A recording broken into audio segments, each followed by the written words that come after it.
যে পরপর ভূমিকম্প হচ্ছে, আপনারা কি মনে করতেছেন এটা কিসের জন্য হচ্ছে? আমার মনে হয় এটা আল্লাহ তাআলা আমাদের উপর পরীক্ষা নিচ্ছেন। এই জমিন আমাদের গুনাহ নিতে নিতে জমিনও অতিষ্ঠ হয়ে গেছে। জমিন আল্লাহ তাআলার কাছে বলতেছে, আল্লাহ এই গুনাহ আমি আর বহন করতে পারতেছি না। তো আল্লাহ তাআলা বলে, জমিন তাহলে তুমি একটু নাড়া দাও। তো জমিন যখন একটু নাড়া দেয়, আল্লাহ তাআলার উদ্দেশ্য হলো বান্দা এই নাড়া দেওয়ার পর গুনার জন্য তওবা করে কিনা। যখন দেখতেছে বান্দা গুনার জন্য তওবা করতেছে না, তখন আল্লাহ তাআলা বলতেছে আবার নাড়া দাও, আবার নাড়া দাও।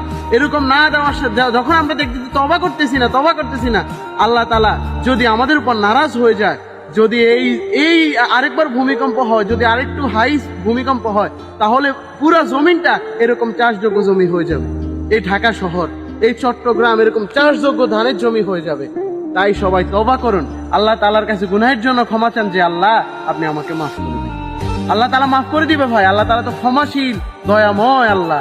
এই জন্যই আল্লাহ তাআলা এখনো ভূমিকম্প দিয়ে আমাদেরকে পরীক্ষা করতেছে। আল্লাহ হাফেজ।